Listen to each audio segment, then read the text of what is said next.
Հունվարի 6-ին ժամը 12:50-ին ոստիկանության Նայիրի բաժին գողության վերաբերյալ ահազանգ ստացվեց։ Քաղաքացին հայտնում էր, որ անցյալ տարվա դեկտեմբերի 24-ից հունվարի 6-ն ընկած ժամանակահատվածում մտել են Կոտայքի մարզի Արա գյուղում գտնվող իր տունն ու գողացել մոտ 650,000 դրամ արժողությամբ շինարարական և էլեկտրատեխնիկական գործիքներ։ Գողության փաստով ձեռնարկվել են օպերատիվ հետախուզական մի շարք աշխատանքներ, որի ընթացքում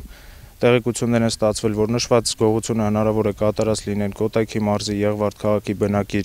Արայիկ Ժորայի Հարությունյանը և Չարենցավան քաղաքի բնակիչ Հարություն Ուֆանի Տոնիկյանը։ Նրանց նկատմամբ իրականացվել է մի շարք օպերատիվ միջոցառումներ, մշտապես պահվել են մեր տեսադաշտում։ Փետրվարի 18-ին Երևան քաղաքում հայտնաբերել ենք նրանց և միաժամանակ բերման ենթարկել ոստիկանության Նայիրի բաժին։ Հայտնվելով ոստիկանությունում Չարենցավան քաղաքի բնակիչ նախկինում 4 անգամ դատապարտված Հարություն Տոնիկյանն ու երևանցի նախկինում 2 անգամ դատապարտված Արայիկ Հարությունյանն անհերքելի փաստերի ճնշման տակ ստիպված էին խոստովանական բացատրություն տալ։ Նրանց ասելով մոտ ծանոթներ էին տանտիրոջ հետ, գիտեին նույնիսկ թե բացակայության ժամանակ որտեղ են նրանք պահում տան բանալիները, ավելին, տեղյակ էին թե հատկապես երբ և ինչքան ժամանակով են բացակայում տանտերերը։ Օգտվելով նրանց հերթական բացակայությունից վերցրել էին բանալին, դեկտեմբերի 30-ի գիշերը մտել տուն և գողացել հիշյալ գործիքները։ Ավարն արագ իրացրել են երևանյան շուկաներից մեկում։ Փաստի առթիվ հարուցվել է քրեական գործ Քրեական օրենսգրքի 177-րդ հոդվածի 3-րդ մասի հատկանիշներով։ Հարություն Տոնիկյանն ու Արտակ Հարությունյանը կալանավորված են։ Ձեռնարկվում են միջոցառումներ գողոնը հայտնաբերելու ուղղությամբ։ Քննությունը շարունակվում է։